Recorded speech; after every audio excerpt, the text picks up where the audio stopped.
Hello there, healthcare humans. Thank you so much for coming back for another episode of The Other Human in the Room. Okay, so today I want to talk about performance anxiety. It's something that I never used to really think about being like a part of my daily experience in healthcare necessarily, but now I see it everywhere. I first sort of started thinking about performance anxiety, which, most of us think about it more in the context of like, oh, I have to give a speech and I have anxiety. Like, I'm an actor and I have performance anxiety, right? So you think, like, what does that have to do with healthcare? We're not performing in some public way in front of other people unless we're like giving a speech. And even then, like, I know a lot of people in healthcare is like, oh my gosh, I don't like giving grand rounds, or I don't like giving a lecture. I don't like doing that because I have performance anxiety. So there's like that context. But the place that it really clicked for me was I've had a couple of opportunities to coach residents, specifically residents who are having trouble with, well, the way it's framed to me is that they're having trouble with their communication skills. I'm not going to give any details here because, it's their lives, they're private, but just like in terms of general themes, what I've noticed is that these residents, they're being described as having like communication issues or even like knowledge gaps, like inability to display their knowledge. And I'll like hear the story about how they're struggling to, communicate with patients, how they're struggling to communicate like in handover or when they're supposed to present cases. And the entire time I'm thinking in the back of my mind, has anyone kind of double checked if they may have some performance anxiety? And when I meet with them, honestly, I find that is the key factor in unlocking the whole thing and making it much more likely that they will be able to communicate smoothly and that they actually have a ton of knowledge. It's more that they're afraid of afraid of displaying it in a wrong way, afraid of saying the wrong thing. And why are they afraid? Why are they so afraid and nervous when they are speaking to patients or speaking to their preceptors or to other colleagues? It's because they're afraid of what the other people will think about them. In particular, settings where learners are being like observed by their preceptor, either like through a video camera or like in the room. It's very interesting to me that it's not the number one on the differential of those that are framing the cases to me. It not that it's good or bad, but like to me it just seems like the obvious layer that's making it hard for that person to communicate, because like I'll communicate the like once I had a resident and they said that they had such terrible communication issues with patients and things, so having trouble getting words out. They actually like had them assessed by like speech language pathology in case like it was actually like a stutter or something. And then I show up to the call with the person and they speak to me extremely smoothly and clearly. And so it's just one of these things where it's like um performance anxieties here, people. It's to me, perhaps just because of how I think, and also because I recall experiencing it in significant measure when I was a learner. Maybe that's just it, right? Like, I remember how much of my inner life when I was going through medical school and residency, like the main thing I was really experiencing was performance anxiety. And I knew that because the main thing I was thinking in my head is, what does this preceptor think of me? How, when I'm in a room with a patient, I'm like 25% trying to figure out what's happening with the patient and connect with the patient because that's sort of what my job is in the room. And then I'm 75% thinking, what is it that my preceptor will want me to ask? What will my preceptor think if I do or do not know the answer? What will my preceptor think about how I'm handling this? And so much of my brain was actually dedicated to ensuring that my preceptors liked me. And that's not just because like ever an ego thing, but really it's because I wanted to make sure I'd get the good evals. And so then I would like, get the good reference letters. Like there's something that happens that we might just want to look at just in general in education, and especially in medical education, of like how much do we want our learners to learn versus how much do we want our learners to perform for us so that they will get the gold stars, so that they will get into the profession they want. it's kind of an issue in my opinion. And so working with these like amazing learners who had like tons of knowledge and had their own communication styles that were like fabulous, like first we'd address the performance anxiety, and then we would start talking about like, oh, have you tried this phrase, or have you tried this question? We'd actually like kind of do a couple scripts or something that would help kind of enhance their natural communication style in a way that may connect with patients differently. But if we like try to skip over the performance anxiety step and instead just was like, here's some things you can say, it doesn't work. Now they're trying to memorize a script to please me, to please the preceptor.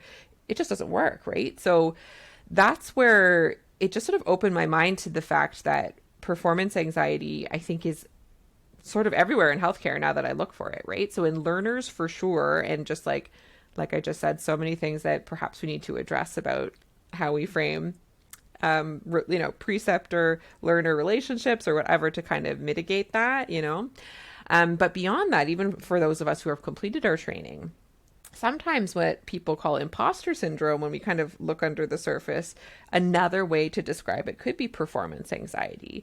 And I know that for me as well. So constantly worrying what other people think of me was just like one of the main things my brain was doing all the time.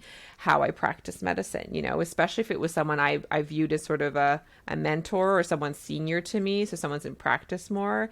So say some examples of performance anxiety I've experienced. Well, so say I'm looking after a patient of one of my colleagues, and especially colleagues who I have witnessed have stronger opinions about how care should be done. I'm now having performance anxiety in that room, thinking, what's this person going to think of me? So now it's not just me and the patient and like what I think is clinically correct. I have this third sort of voice in the room, which is what will that person think of my care? And I'm worried about performing well for them. It's like they're in the room with me. It's like I have an audience. It can really feel like that kind of physiologically in my body, like I get more anxious. It's harder for me to think. I'm more focused on what, Dr. Smith, my judgmental colleague, will think of me than what the patient will think of me, which that's fine. But also what I think of the situation, that just shrinks down, Another one is if my patients who are clinicians, and I know some of them listen to this podcast, and I will say that probably the ones that listen to this podcast, I honestly have it way less. And especially over time, I have learned how to like manage and befriend my performance anxiety. And that's what I'm planning to do on this podcast, by the way, is kind of give you some really like concrete solutions of how to like ease and work with your performance anxiety. But even especially probably those that are not listening to my podcast, I actually have like a good number of like physicians and other clinicians who happen to be my patients, and especially ones that I view as, outside of the clinic room, somewhat senior to me, or they are, they just like are more judgmental, you could say, or verbally out to other people, or I just perceive in some way to be senior to me, or someone who, therefore, I like need them to have a good opinion of me. Oh, and especially at first, like when I first year out from graduation, and then I would have like a like when I was locuming, and then say the patient was like someone who was like a retired doctor, such a classic. And it's like, so they've been through their whole career and now they're trying to ask me to take care of them. So many extra thoughts, just feeling like I was in an OSCE. Like I'd feel like I was like having a test done to me, basically. Like I have to make sure I perform well. Like it suddenly would light up, right? Other times I see this happen, certainly those in healthcare that actually have like in our current healthcare setup, like sort of the hierarchy, like they have someone who's superior to them. So like, nurses who have like managers, or the physician's gonna like judge what they think. I work with a lot of nurse practitioners, including like not only that I've hired some, but I've worked coaching with nurse practitioners. And like a lot of them have these extra thoughts of like, what will the physician who's also involved in this patient's care think of me? Right. So like, that kind of performance anxiety, like you have to like put on a special face. You have to put on a special set of skills, as if your natural skills aren't good enough. You have to perform something extra in order to like please the person, It can come through in charting. Like sometimes I would chart knowing that someone else would read it, and that changes how I chart, Another common one is like, say I have to do like a phone consult with a specialist, or like even an e-consult with a specialist. I know for many people that I've worked with at this point, they actually really procrastinate. So they delay doing those because they want to make sure they look really good so that the specialist doesn't think that they don't know what they're talking about. Like and that is a kind of performance anxiety. Do you see how it is? It's like, I need to perform well to receive the approval of the other person. And certainly with patients themselves, like I've had a few clients where it's like, they had an upcoming patient appointment where something was going to be hard or heavy in it. Like maybe the patient had just gone through something really tragic. And then as a clinician, they don't know what to say. They're worried about saying the wrong thing. Or maybe a mistake has been made, that you've discovered you've made an error and now you have to go speak to the person and you're afraid you're going to say the wrong thing. Like, it's so natural to have anxiety about your performance in these situations. And so then your brain offers you thoughts like, I don't know what to say, as if there is a thing to say. All of that I'm kind of putting under the umbrella of performance anxiety. And so I want to offer you the inhuman story here, just sort of on a global level, when you like think of all of these examples and all the ways that we're like, oh, I have to make sure I'm extra something. I have to make sure I perform in this way. I have to make sure I say it just right, or say it super calm. It's not okay for me to be nervous in that room. The irony being, of course, we are super nervous. And so then it like really amplifies it, right? All of that is the inhuman story. The inhuman story is that we have to perform anything, right? And the flip side, the healing human story, is that if we approach all of these situations as our authentic self and sort of center like what our authentic intentions and motivations are to be in that conversation with that person, and that's what we anchor ourselves in, those are enough. And those are actually really good and really rich, and it makes sense that we have performance anxiety. So it's not about judging it or thinking it's a problem. In fact, that's almost the other underlying inhuman story, is that it's bad to have in performance anxiety. It's not bad to have performance anxiety. It's human to have performance anxiety, right? And so we can like allow it to be there, but also can work to lower its volume over time with some of the strategies I want to tell you. Okay. But the underlying message is like, it's so fascinating to me now to look through this lens of like all the times I feel tongue-tied in a conversation, all the times I feel like I'm like over-explaining or frozen and under-explaining, all the times I feel anxious about communicating with another human, like viewing, it's like, is there some performance anxiety here? Like, I need to perform for this other person. And why? What is it that I'm afraid they're going to judge me for? Why do I feel like I need their approval? And not in like a what's wrong with me way, but in like really getting curious, like, what does my brain have a story about? Why do I have a story? I need this person's approval to feel safe. Let's get curious about that. And is that something I want to keep, So that's how I want to like frame performance anxiety. And then now I want to talk about the ways that I address it. So I'd say there's sort of three strategies that are really helpful and in a practical way to help ease your performance anxiety. So say now you're reflecting on all my examples being like, oh yeah, I think I have a ton of performance anxiety in lots of situations. You're fine. You're human. And in fact, that's step one. The first step in easing your performance anxiety is totally allowing it to be there and not judging it, right? Like this is what happens, especially for people, say they have a real stage fright thing, or like, I put that in air quotes, like, or in air quotes, like, fear of public speaking, right? Part of it is all the things that they're afraid that they will be judged for. But the thing that usually makes performance anxiety in like fear of public speaking so acute is because we have this idea that we can't be anxious and still do something.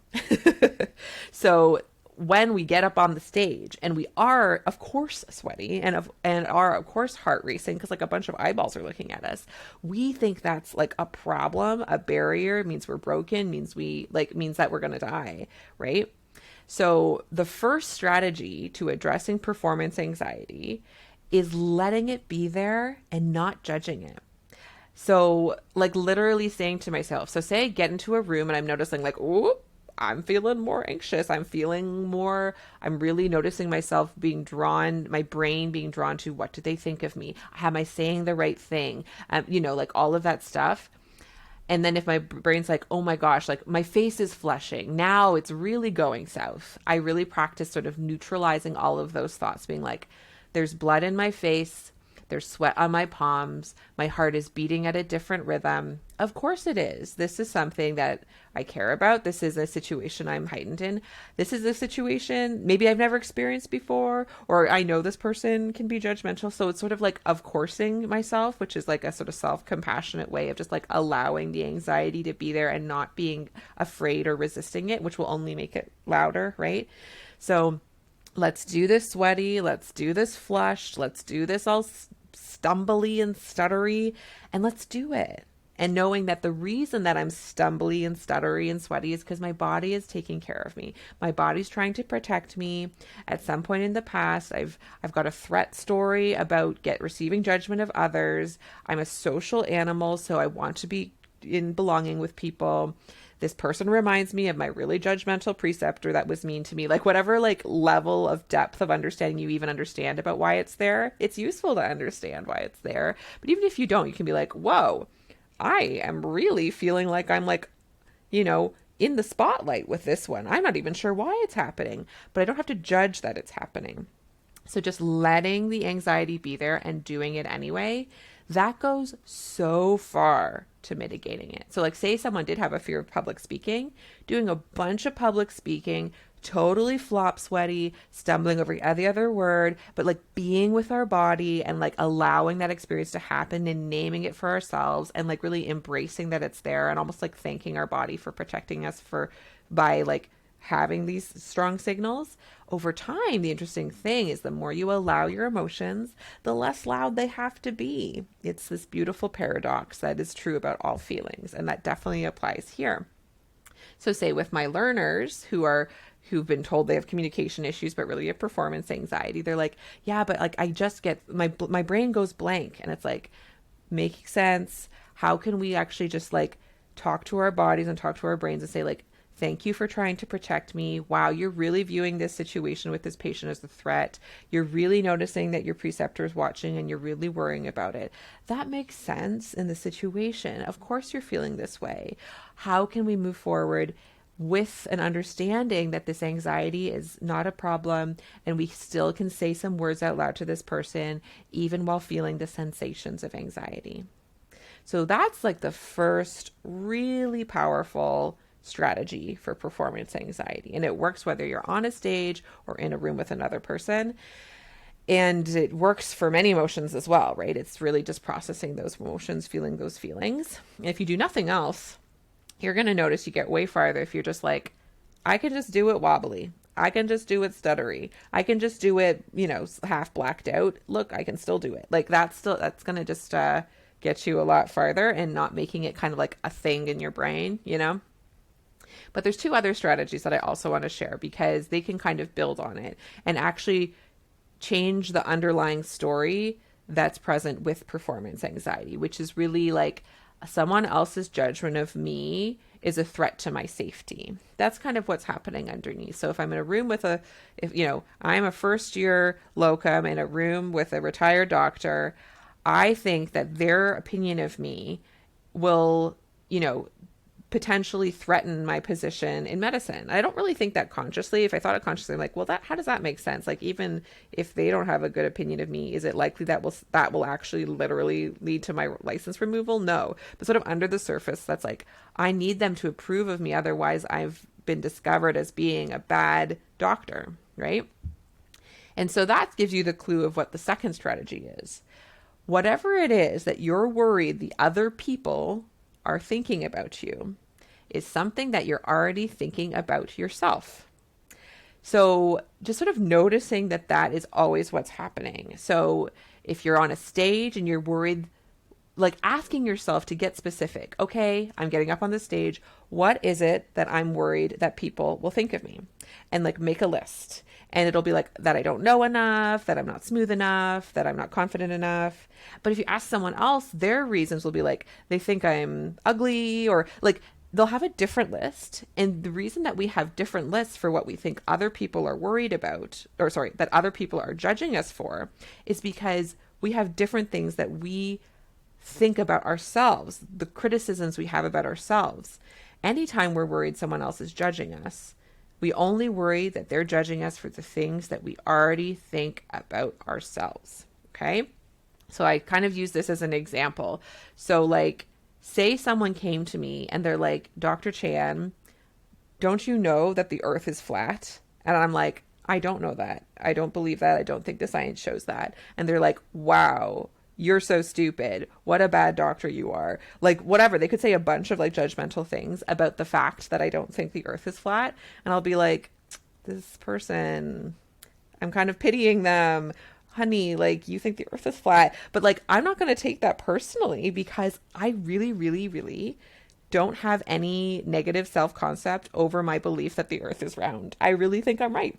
I might not be, by the way. Wait, who knows? But like, as far as I'm aware, I feel very confident about that part of me. I feel confident about that knowledge. I feel confident about my abilities to assess the evidence and know that that is true. So I'm not going to be worried about performing or defending it. I'm going to just be like, oh, honey, like, we just have different opinions here, clearly, you know? But if someone thinks I'm a bad doctor because I didn't know the name of a medication, or I didn't have an answer to their question, or, you know, I'm worried they're going to judge the clinical choice I make, the ones I'm worried about are the ones that I have less confidence in. I don't fully believe in the choices I'm making. I don't believe it's okay to not know the answer. I don't believe it's okay if I forget the name of the medication. So if we kind of reverse engineer it, the more I build belief in myself, the less I will care what other people think of me, right?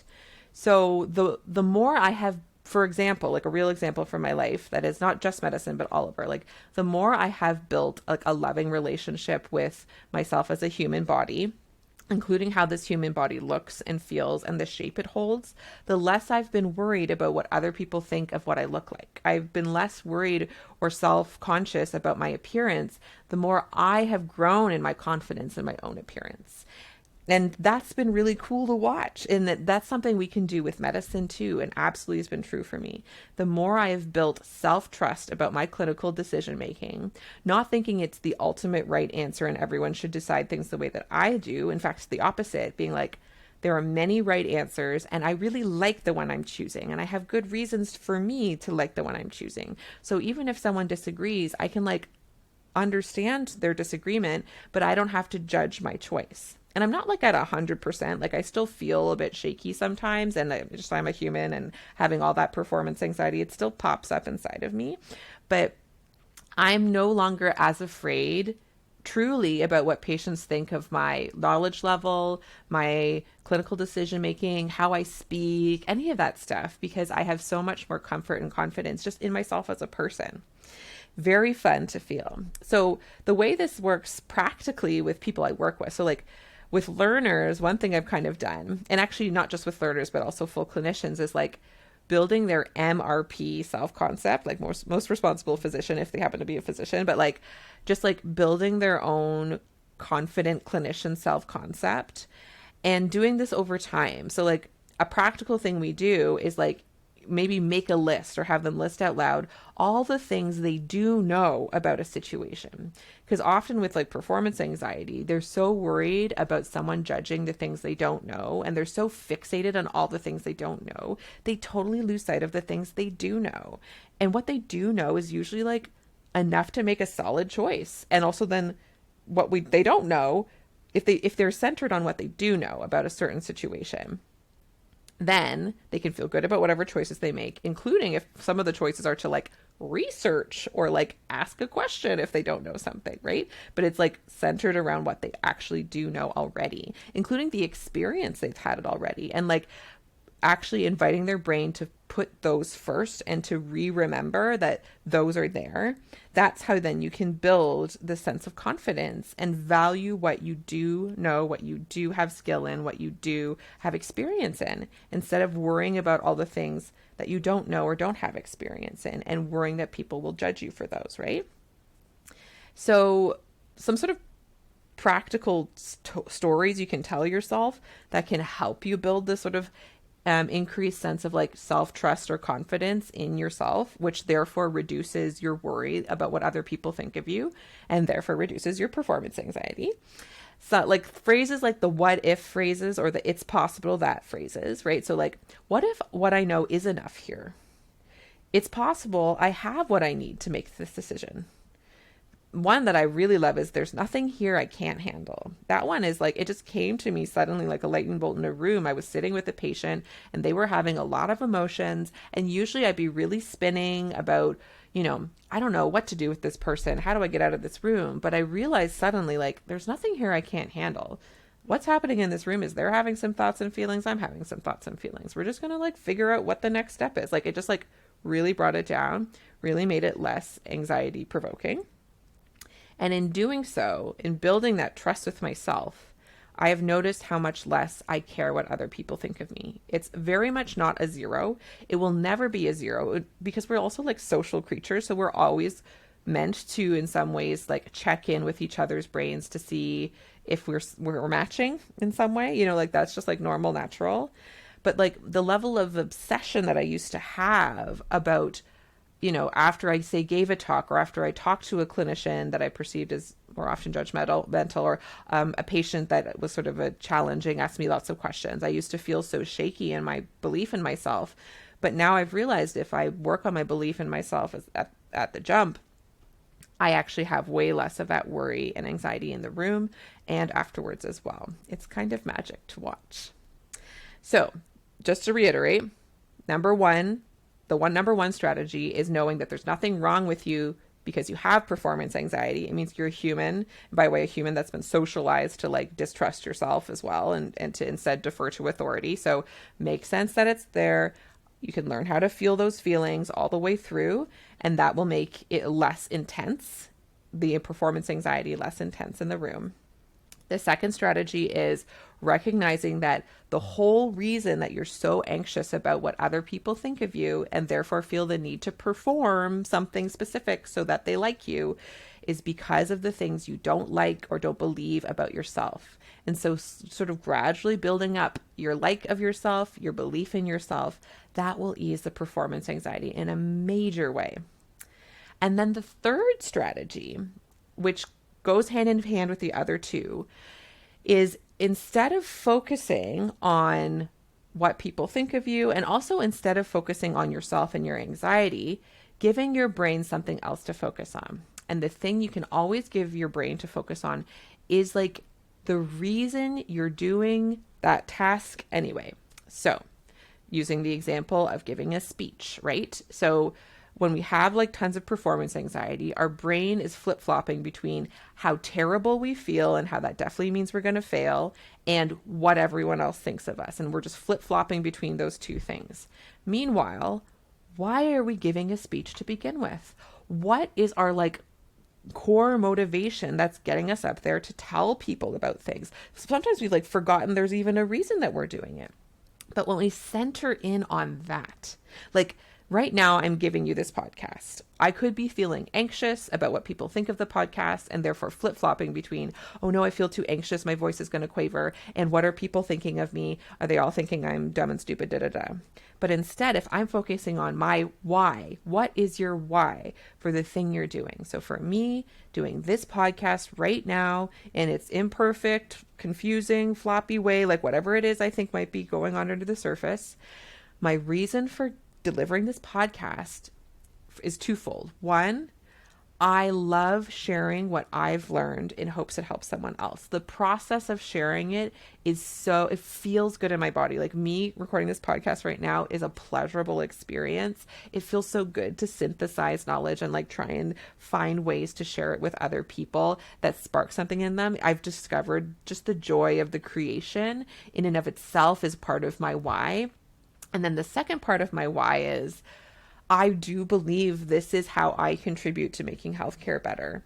As grandiose as that sounds, like every one of you who's listening, who feels a little bit better in each of their day, if there's like one person that's listening that's going to take this notion of performance anxiety and notice how it's apparent in their life and use some of the strategies I've just described and ease their performance anxiety, like I actually feel a little emotional thinking about how that could be true. And that is part of my why, if you want to get meta, for what would ease any performance anxiety I feel about doing this podcast, right? So, going back to the learner example. So, with these learners who are feeling so anxious and so afraid of what their preceptors think of them, who are watching them, that they can't even focus on the patient, we really ground in, okay, pretend no one's watching. Why are you in that room with that person? What's your essential, motivating, driving reason why you're there? You're there to listen to them. You're there to figure out what could be going on. You're there to practice your skills so that you can move on and become a full-fledged physician. Like the why will always be a little different depending on the person, but we're looking for the reason that kind of lights them up, that feels good to feel as a motivation, you know? So I've shared before, for me with my patients, I used to feel like I was always performing for my patients, getting them to like me, getting them to be happy with me. And so then when I like put that aside, it's like, what am I doing with my patients? I'm not trying to figure out or fix them anymore. And I'm not trying to get them all to like me. Like, what am I even doing here? And my favorite phrase, as I've shared before, is I am there to understand and connect with them. So when I go into that room, instead of worrying what I'm saying or what I look like or if I'm flushed or not, I'm just like asking curious questions to understand them better. And through that process of understanding, offering them connection. And that feels so good every time and often leads to some pretty good medical care, in my opinion, at least. Like tailor-made management plans that they'll actually follow, co-creation of healthcare, like things I really believe in. And that's what I center as my why. Even if a patient's like, why are you asking me these questions? You're really weird. What a weird doctor. I know I would feel a bit of the shiver of performance anxiety if they said that, but when I'm grounded in my why, I'd be like, I would then lean in and understand, like, tell me more about why you think that's weird. I like keep doing my why of understanding and connecting, even though they actually don't, even though they're offering me judgment. I'm so grounded in my why that I can just move forward. So that's basically what I wanted to share today. So, as a reflection back to you, my dear healthcare human, where do you notice performance anxiety is coming up in your work in healthcare? Where do you notice, oh man, yeah, it's interesting to think of how sweaty I get in that room with that patient really is because I feel like I have to perform for them in order for them to like me and in order for them to respect me. So I'm trying to like put on a face and I'm trying to like perform in some way so that I can mitigate any judgment or anger or whatever it is that I'm afraid that they will offer back to me. And then how can you use the strategies that I've just shared with you to mitigate that? So number one, totally normalizing and giving yourself tons of self-compassion that it's there. It means you're a human being with a human body who, by the way, has been super socialized to like care what other people think of you. And you've been told your whole life, you better perform so that other people will like you. You better try and fit in and like ignore your authentic self. So like there's very, very good reasons why you feel this, and the actual sensations of feeling all of that sweaty anxiety, not a problem. Just a human being with a human body feeling some physiological changes, right? So like that's number one. Number two is noticing and sort of after the fact reflecting on the things that you worried they judged you for, the things that you're worried that your audience, whether it's one person or many, what is it that you're afraid they're thinking of you? Write them down and notice that you definitely already think them about yourself. And how can you gradually and lovingly build more belief in yourself and love for yourself so that no matter what their thoughts they may have in their head, you feel less anxious because you know it's not your belief in yourself. And number three, How can you focus in on your why? How can you focus in on the reason you're there with that audience of one or many, the reason that you're there saying anything at all, and focusing in on that as your driving force, even when the words all get fumbled, even when they're looking at you like you're really weird. What is your why for having that conversation or that, you know, TED talk, like whatever it is that you're doing? Those are the three strategies that I found to be so helpful, so powerful in combination. This is the work that I do with my coaching clients all the time, as I've said multiple times. And by the way, if this is something you'd ever like to work with me one-on-one, you're invited to do so. Right now, when I'm recording this, it's spring of 2023, and I have closed applications for like a longer form one-on-one process, but feel free to still apply and get on the wait list for the fall. And I'd love to work with you at a time that works for both of us, because I think this sort of set of skills of like mitigating, addressing, and easing your performance anxiety, it's another way of saying the same thing I've been saying about practicing authentic medicine. The performance anxiety, you could say, is what can get in the way of you being able to just show up authentically without worrying what people think of you, right? And I think that just makes your job in medicine way easier. You'll suddenly have way more time, more mental energy. You'll notice tasks are way easier to complete when you're only completing them for yourself instead of for a bunch of other people, you know? And I want that for you. All right. Take care and feel those feelings, my friends. Bye.